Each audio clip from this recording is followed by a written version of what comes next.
So,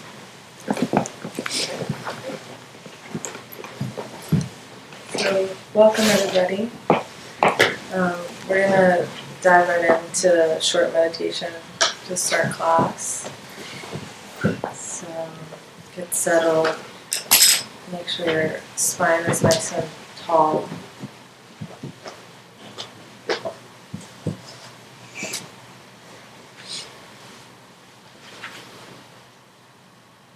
Just watch your breath.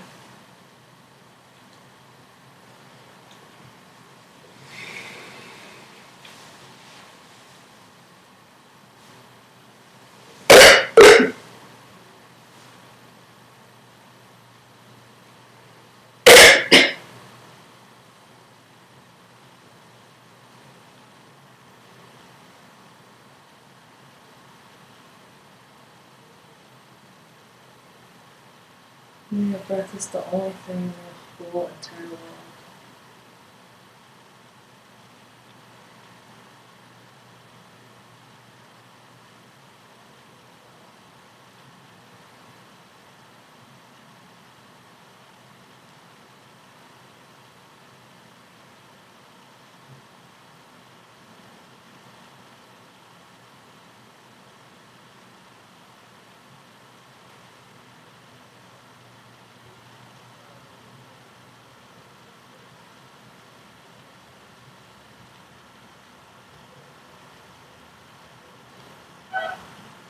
Go to the golden room, the one on the side of the mountaintop.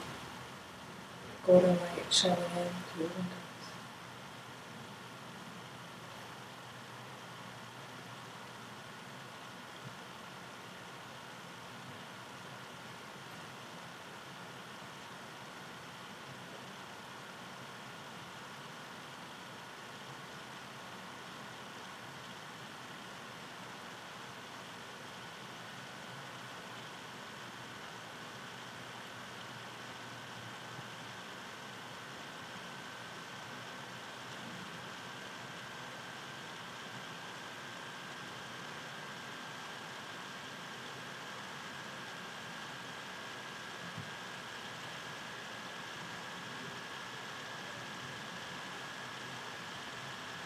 I'm going to walk over to the window and gaze out at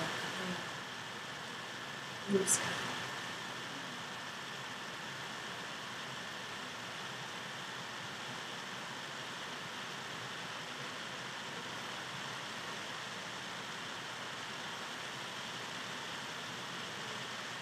My mind starts to wander just going to the blue sky.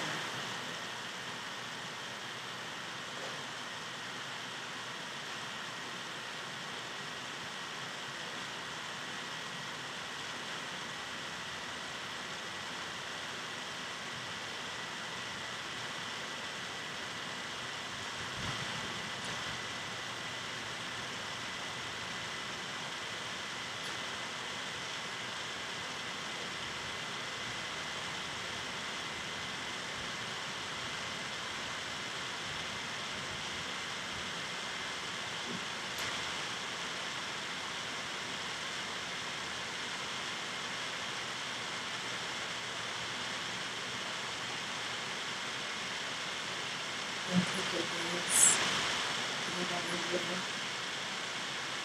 with golden light shining in mountains.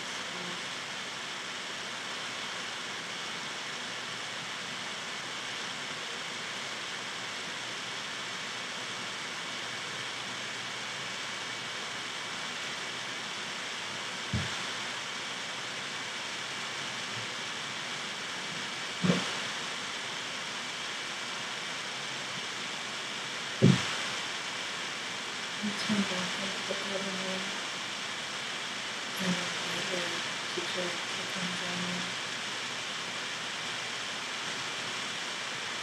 I'll sit across from your teacher in the night.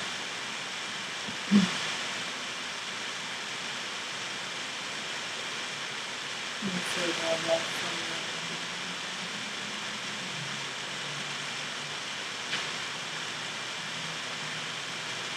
For the next single point, we focus on your presence. You can mix really well.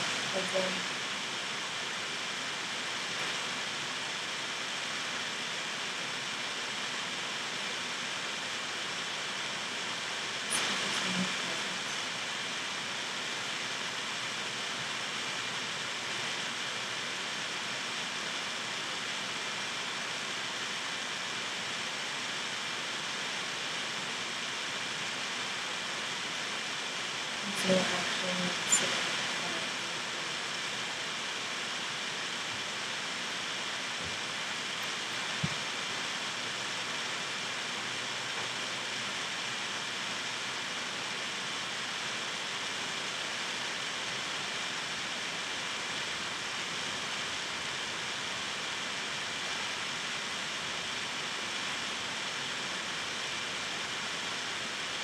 there's no other place that you want to be with your teacher.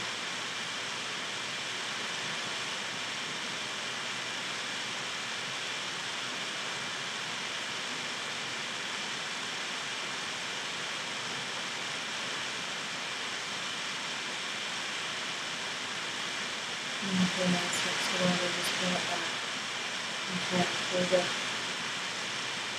for a minute. Just sit it down and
thank you all for coming today. I'm just going to review what we went through last class. So Suzanne and Danielle talked about the 6 conditions for meditation and the five obstacles or problems that every meditation practitioner will be faced with, and their antidotes, things that will help you overcome the 5 obstacles. So does anyone remember what the first condition is for meditation? Sure.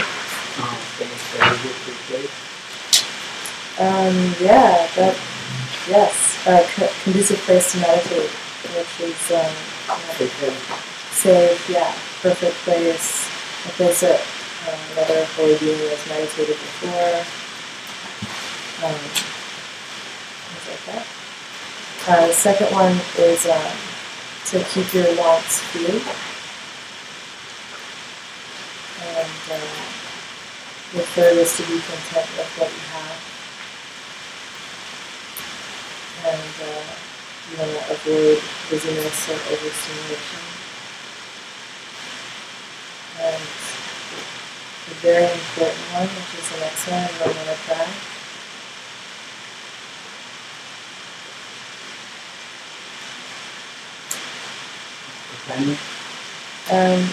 Qualification. No, that's the first one. But this one is sober living ethical life, which is a very important part of the practice. To help you get further along up the path. And then the last one is to give up random thoughts and attachment to things. So those are the 6 conditions to meditation. And there are 5 obstacles. And the first one, exactly. We're not feeling like meditating, which is probably what we all know. And the first 4 antidotes are to help with that, which is how go through the antidotes since that seems to be productive. So when you're not feeling like meditating, one of the first things is to generate an admiration for your practice. How cool it would be to meditate. And then the second, which feeds off of that, is the sort of yearning to learn to meditate. And then once you get those 2 things, and Suzanne or Danielle that went through these, but they use analogies of having a high school crush. You see the person in the classroom, and then you get the courage to go and talk to them, and then you talk to them, and then you're running lots of dates. That's a good way to think about it. So once you get that courage to talk to them, then you really go for it, and then you get good at it. And that helps with the first obstacle, those antidotes. And then the second obstacle is forgetting the instructions, which also means using the object in the meditation. And the antidote for that is mindfulness. And then the third obstacle is mental dullness and mental agitation, which we'll get into, and you'll understand mental dullness and agitation really well once we really get into the poster. That will really help. It's a wonderful visual guide to understand how you kind of move through your levels and deal with dullness and agitation. The antidote for that is just awareness. And one of the things that we'll talk about tonight, and that will come up in the next meditation, is Sheshan, which was touched on last class. Sheshan is the watcher part of your mind. So it's like a watchdog in your mind that's watching your meditation. So you can kind of see when dullness and agitation, and you feel like you're going to lose the object. There's a part of your mind that is aware of that, and a very helpful tool. It also can be thought of as like 101 to let you know when you've lost the object or when you're about to lose the object. It's called Sheshan. And in your meditations, once you get to feel that Sheshan in your mind, the watchfulness in your mind, it really does help you understand your mind, how it works, and it's very helpful. So we'll practice that in the next meditation and start to watch your mind while you're meditating. The fourth obstacle is failing to take action when a problem arises. And when Suzanne talked about brightening up your mind,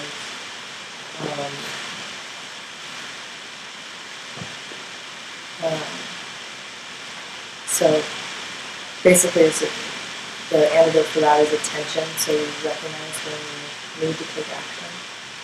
And the last obstacle is taking action when it's not necessary, and you just don't do it. So that was the easy one. And do anyone have any questions about those from last class? We'll go into tonight's class, which is basically, we're going to go through the 9 levels of meditation. We're basically going to get you prepped to go through the poster. So this will just be us helping you. We'll make a list and we'll go through it. And then when we go through the poster, you'll be able to identify things. Hello. So I wanted to go back. I think we've touched on it in other classes, but I wanted to go into a little bit what is meditation. So we've all arrived here Wednesday, 7 o'clock, prime time New York, and decided to be here and not out with friends drinking coffee. So there's a reason. Mine was, I had this image of me being a ninja, kind of like I found that my actions were really sloppy and I wasn't really able to get to A to Z without like meandering to 1,000 other different places. And I saw there's all like these action movies now, and I was like, yeah, I want to be able to economically move and just cut right, like Crouching Dragon. So, through observance, through teachings from my teacher's teachings, I finally sat down, and one of the things that Geshe-la taught on the retreat was, what is meditation? And he used the analogy that it's like a microscope or a telescope, and it's a tool that allows us to see closer, to see something closer and deeper. So, what do we want to see closer? What is it that we want to get closer to? Your sister's bothering you, you're thinking about her, what am I going to do to get back to her? Not so productive, So I think most of us here are trying to get closer to something that is going to keep us in a blissful, uplifted state, perhaps. I don't know, everybody has their own list. And I have, through instruction, every time I sit down, I've been making this list for myself, and it gets me sort of going when I go into meditation. It's like a ringer before you go off, the takeoff.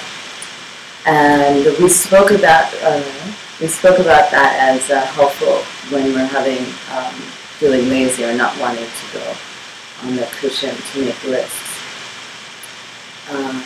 So I definitely recommend that. It's really important. But what are we really looking at closer? And this is it's a good walking meditation. Think about what is it that you're looking for. And the object that we choose for these meditations is super crucial, because innately the nature of meditation, if you're getting up close and personal with whatever it is that you're meditating on. And the nature of meditation is it brings you like breath to breath, knee to knee to that object. So ideally, we want that object to be the most awesome thing ever. And we want that object to keep us going back. And, people that I admire, Martin Luther King, like, who's more rock and roll than that? Like, hello. Wow. I like to use him. I'm sure everybody has their own person that really inspires them. But I wanted to go into this because I find it very helpful. I think that you have to find that conviction to get onto the cushion, because that conviction is basically going to ride us to our goal, And what I wrote down for myself. Oh, right, this is bringing me to intensity. So intensity, we refer in Tibetan as nar. And we're trying to develop nar in our relationship, in our meditation, to our meditation object.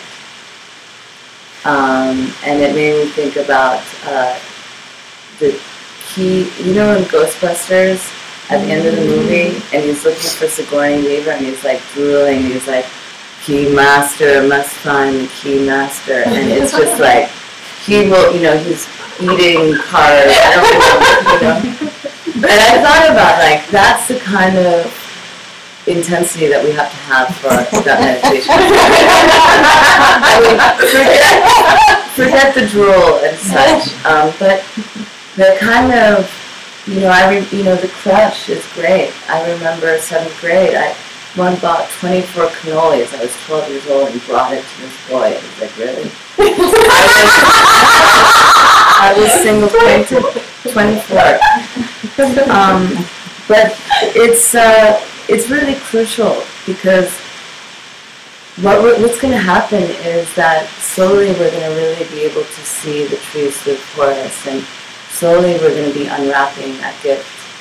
And so it takes dedication and inspiration, and the goal has to be something that is worth it. So it's really important to take time to find that meditation object. When we were receiving these teachings, I was spending my day like kind of preparing myself for my meditation. Like, okay, what are they wearing? Like, really make it sexy for me. And I mean, testimonial, it's definitely changed. I'm kind of like, I kind of get dressed up for meditation sometimes. It's good, it's fun. So I wanted to speak about that a little bit, and to ask you if you had any questions about the meditation object or anything. If not, the thing you want to also share a little bit about it. So about 6 years ago, I started to meditate, and I got turned on to meditation through a yoga studio that I was going to that was right across the street from my house, pretty easy to get to. And so meditation, okay, and it was guided through the teacher who was there, who I thought was the most beautiful person I'd ever seen in my entire life. So it was easy for me to picture her as my teacher. And so it began that way, and over the course of 6 years, she miraculously she became my teacher. Thank God. But it doesn't always happen that way. But I remember also, a practice of putting your future self in front of you as your teacher. Who you see yourself as in enlightened form. It's also like something I played with that was helpful. But I got lucky. I was inspired by my teacher, and he's going through it. So that's what I'm going to do. Yeah, no, it's really important because meditation is essentially a single-pointed focus, and what did my notes say? You're opening your mind at that moment. You're opening the core of your being, and what happens when you get to that core?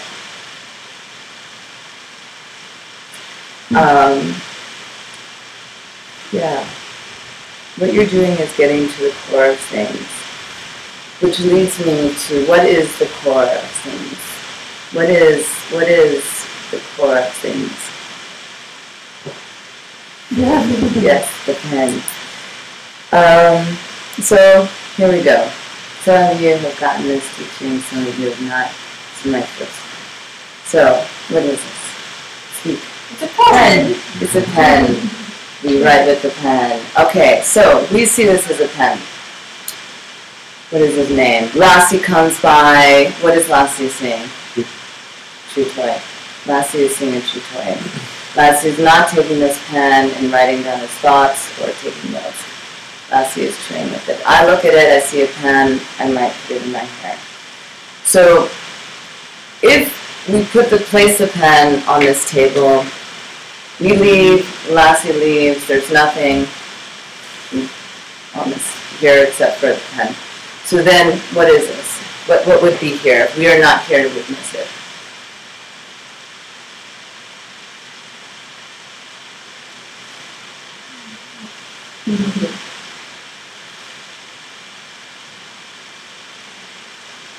You know, it's becomes undefined, right? Because it doesn't have. I guess it's a reflection, right? Is it an observation? I guess it depends on who. So there's nobody seeing it, then is it? Exactly. You know, it's where is this pen coming from?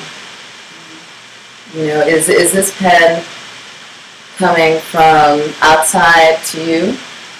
Or where are the labels coming from? Where are the characteristics? Where is the seed coming from to see this as a pen? This way out or from the pen towards me? This. Exactly. Yeah. Yeah, and that applies to everything. You know, at the core of all things, we are plastering our world with labels and you know, attributes that are coming from ourselves that are never innately inside of whatever it is that whatever appearance comes before us. So Geshe says, you know, this is the key. This is the key that's going to unlock the world that we want to see. And in the meditations that we've been working on,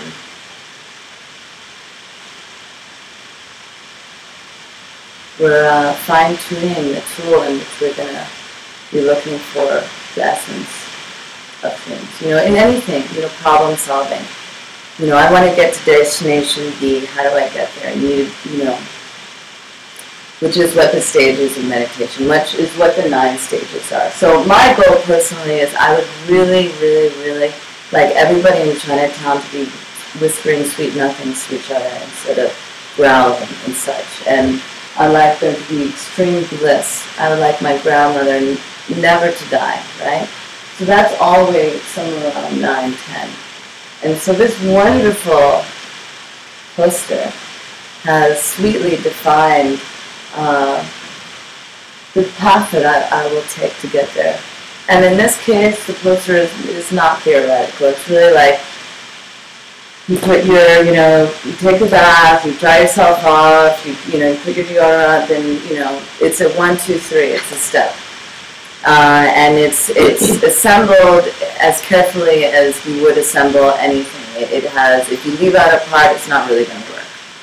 You know, so it's, in this case, it's lovely. It's good to have friends because it's going to be a shared experience. Yeah, so that's what we're getting to do. We're kind of getting to learn a little bit of a blueprint and some wonderful advice and mapping out the road before us. So I personally have traced my poster, which you guys all have, right? Of course. Now you're going to buy one afterwards. I have it right in front of my bed, and so I'm there. I'm like, I wake up in the morning, and I'm like, oh, you know, where am I? Okay, I have a lot way to go, but it's a way of mapping your, what I want to say is a way of mapping your progress. So we're going to take a short break. Yeah? What? Is it another break? Before we start the wellness. Well, does anybody want to ask some questions?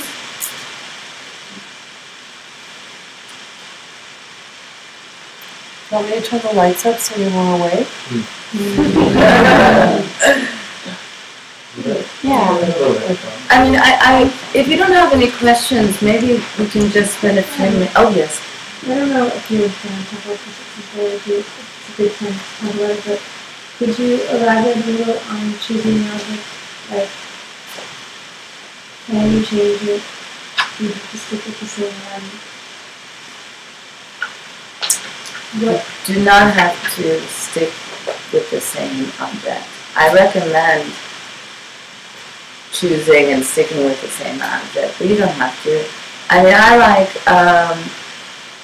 you can do days, like Fridays, it's this thing, Saturdays, you know, like with the days of the week underwear, you can have your days of the week meditation on the object. But in choosing an object, I definitely would choose someone that you admire, someone you hope to become, that have characteristics that you hope to become, someone that you find attractive. There's a magnetism there. You feel a kinship. It could be a person. So I think she's. You're asking like you're working within talking about changing the holy being who comes to you. Sure. She's talking about, you know, do I do flowers and then do I do light and then do I do a person, and so yeah. I would choose someone you want to have you can relate to. You know, if you are, I mean, I grew up in the city. Flowers are kind of unavailable in my library, but I would choose someone that you want to grow with. You know, that is. Your mind is going to become like the object. Okay, good. Right? You're fusing your mind with the object. You're putting all your focus on that object. So you want to choose something that you want your mind to take on the qualities of. And then there's some examples in the book of different kinds of objects. And a holy being is a very high object, right? Someone you see as limitless, with no boundaries, limitations, right? So that's a good object, right? So if your mind is going to get fused and informed by that object, it's just like anything. If you spend a lot of your time doing it, or spend a lot of time, you know, around, you know, why did your parents care when you ran around with the bad kids, right? You know, because they don't want you to become like them. So you're spending time with it, and as Miriam was saying, you're taking the innermost part of your heart and exposing it to this object in this very intimate situation. So sometimes, you know, you can take something like a diamond, something really deep and beautiful, something like that. You could take a beautiful orb of light that sort of represents goodness and wisdom to you. You can take objects that represent certain qualities. A holy being who encompasses all of those qualities is wonderful. And again, in the book, there's some specific examples of different objects. There's definitely things you don't. You wouldn't want just like a flame or a baseball or a stone or a cannoli. A pile of cash or something. Right, like it's just not, you know, I mean, you want to. I want success. Right, but even if you had a pile of cash, it's like your mind's going to become cash. Like, what does that even mean? You know, I mean, it needs to have profound meaning for you, and you need to be very careful. So the diamond is like an inanimate object, but you're kind of attaching importance. Yeah, it has to do with. To it. Yeah, there's a particular. Diamonds have a particular symbolic meaning within Buddhism. Yeah. And so if you don't attach, if you just think of it as an object to have attachment to, then that would not be helpful to your mind. When you're going into it and you're choosing these objects and things, you need to know what's behind them and sort of make sure that you're like versed in what's up with that instead of just kind of picking some random. I think this is beautiful. All right. But it's about what qualities it imbues for you. Right? You're just like the pen. Right. Your mind is attributing the qualities to the object. Right? Yeah. So you want to choose an object that your mind attributes the highest possible qualities to. You know, I think I really have been just sort of finding an object as a little bit of a meditation, walking, going to the time I have in between destinations, because it has pushed me to kind of expand my own limitations of what limitless joy is, because I think I have limits on joy, or like, you know, what would it be that I would like to become, you know? Tap dancing, you know. Yeah. You know what I mean? Like, kind of, I work with images that help for feeling personally with limitlessness. Things that I feel that are. What would you do in that example? Like, you know, how would you kind of go about thinking about tap dancing and stuff? What sort of, you know? I don't know. Yeah, like what's happening? Day to day, I have things that I want to get through, and I have points that I have some sort of, I don't know, arbitrary. There's things like that with me, you know, with music, you know, or becomes a better expression and stuff like that. So kind of like, I think about okay, I'm playing music. How long will that last? Like, what is that? What does that mean for me playing music? Or for me, it's dancing. So I think of why is it I want to dance? And then I think about how it is that I can achieve that. For me, I want to dance. I like the idea of creating a picture that people can enter into. So I don't want to be all about me when I dance, because then nobody can enter my world. So I think about people that I think are really generous with their talents. That's your visual. Right now, I visualize a light that is holding every part of my body with love. And it's just wrapping me up and just completely caressing. So there's effortless in my physical body. And then it's just this incredible generosity that's coming from my teacher. So, and it helps me. That's serving your dance? Oh gosh, yeah, because when I leave, it's not about me getting here or me learning my pirouettes well. It's like, how can my pirouettes serve other people? You know, really, like, who cares at the end if you're doing 2 or 3 pirouettes? You know, it helps me to break down to what's essentially important to me. I mean, that's kind of, I think about this stuff all the time, but I guess in terms of my meditation object, I try to think of someone who's going to help me do what I really want. And usually with dancing and performances, I want others to feel what I'm enjoying. So it's about generosity. So then I just imagine somebody being incredibly generous and just like looking it up. Yeah. I think with I think that if you don't have a teacher now, or you don't consider yourself having a teacher now, it's really good to have a holy being be the focus of your meditation. Because what it'll do is it'll help a teacher come into your life. Because you're creating the space, you're inviting them, right? You're inviting them into your heart, into your mind. So to imagine this being that can guide you. You don't have to, if holy being is a weird way for you to say it, then a being who can guide you, right? It's your teacher. So it's a very sweet object to begin with, which is why it's one of the first meditations. If you have a teacher, it's even better, right? And then you have this deeper relationship with them, because when we're walking around and we see people, we just see them, we can have a much purer sort of relationship, a limitless relationship in our heart with somebody than we see them in person sometimes. But I wanted to go back to the question of changing versus staying the same. What you don't want to do is get stuck on a poster image. Right? You don't want to get stuck on something that isn't meaningful to you. Right? You don't want to. I'm sorry, next to you. You don't want to get stuck. You don't want to get stuck on something that isn't meaningful to you. That's the most important thing. However, you don't want to be changing it up all the time. And you know your mind. Are you the kind of person who needs to stick with something for a little while because you tend to run off before you really go to the next level with it, right? If that's you, then don't change it every day or every week. the blue sky and valley, and are you warming yourself up to that? Like to what? Like when you're focusing on the blue sky. Do you guys want to explain what those mean? I think it's time to explain what those mean. Yeah, we can do that now. We can do it later, but we can do it now. So what Geshe-la said was that in this meditation we've been teaching you the golden room and the blue sky, and that it all has meaning. And what we were taught, the golden light brings brightness to the mind, and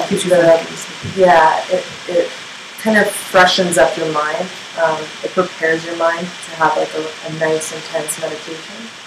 And the blue sky helps with dullness. Yeah, same thing. Actually, and it also is like happy. Expansive. Yeah. And then the valley below is supposed to help with agitation. It kind of expands, right? Yeah, I'm not quite sure. I'm not quite figured out the way that I mechanics of it. The way I see it in my mind, it like stops jumping around and has all these places for it to go to, but it's one picture. Yeah, it like gives you perspective. Right. Yeah. And the blue sky is like limitless and so out there, but then you can stay within. Yeah, but don't overthink it. You don't have to think about it while you're doing it. But they are tools to help prepare you so that when you're ready to meet your teacher, that your mind is ready and you're ready to focus, because the business is single pointed concentration, and your virtuous object is your teacher. And my personal thing with the teacher also, when I was getting started with meditation, I played around with this image of my future self, enlightened self, but also there's a great practice where you can have your mother be your holy being. She's gave you life, and she definitely is your first teacher. I mean, what's that? Okay. And then, like Martin Luther King, Gandhi, Mother Teresa, people who emulate these qualities that we talk about in these classes, which is like unconditional love and, like treating others like they're your own child, and, generosity and these sorts of things. So if there's someone in your life that you're like, wow, that's them, see how it feels. Try it out. Maybe they're, be a teacher. So. And you can also do Mama Christy used to call Coke Classic, which is Shakyamuni Buddha.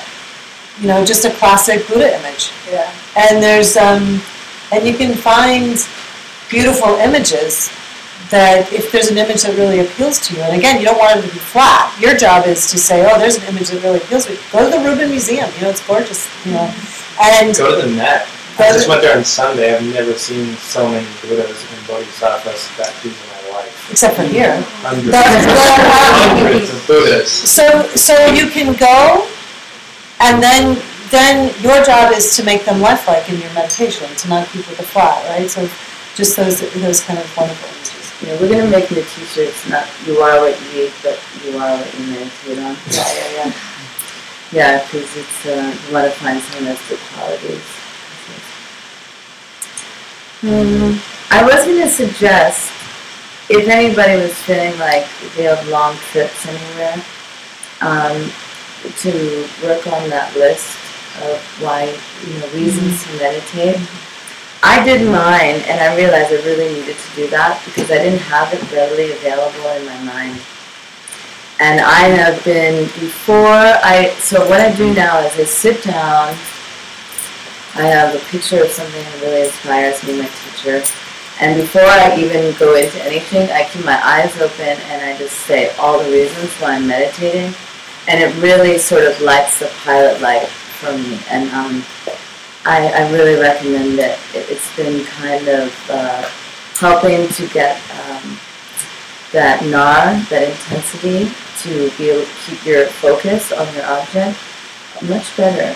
And so, if you need to, they say you have to have at least 10 qualities or 10 things that you in your list. So, I'd be like, why do you meditate? You'd be like, bam, bam, bam, bam. I'm like, okay, great, perfect. On. Get on your cushion. But if I really, really, really, really recommend it, it's made a huge difference. And just sort of keep that at the tip of your tongue. It really, really helps. Yes. I don't know. I just want to Bring it. Yes. Before I practice or before I do my forms, I sit down and I meditate. Like I light up the candle, the burning oil, and it goes automatic. Picture, visualize, and I feel me meditating, finding my place. And then when I find my place, I already know what I'm going to meditate upon. But I, set myself, I psych myself up to meditate. I need to practice. And then when I get ready to practice, to do my forms, then I'm doing it. And then once I'm doing my form, once I finish a few forms, maybe 4 or 5, depending on the time, then I'm already in my mind, it's like, okay, now I'm going to do the yoga if I can do the relaxation. And then I go straight, like go into the yoga, I do a couple of asanas, and then from there I go and do the meditation. So it's something like that, right? So you're asking, are you on the right road to Buddhahood? Yeah. Okay. I would say, I think, yes, absolutely. And I think the challenge is to keep pushing back when your practice starts. Like, there's some prayers that I say before I meditate, and I used to be like, here are the prayers, and then I meditate, and recently I've been like, wait, maybe I can meditate as, where does my meditation start, So I think that'd be really fun to start to be like, my forms don't start just, here, and this is my warm-up. That you push back where your practice begins, like, eating your Cheerios kind of thing, and that brings you to sort of the way you treat others is integral to your practice. So my practice starts when it never stops. That's ideal. I'm not stating that. But I think that sounds really good. I mean, it sounds like you have a strong routine. Yeah. Okay, that's great. So 10 minutes, and then we'll come back and we'll do another meditation, and then we'll go into the 9 levels. We're going to do the whole book.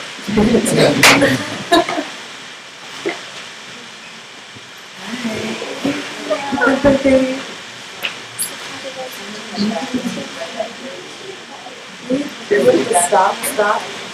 The 2 red buttons, stop. This one? Both of them, yeah.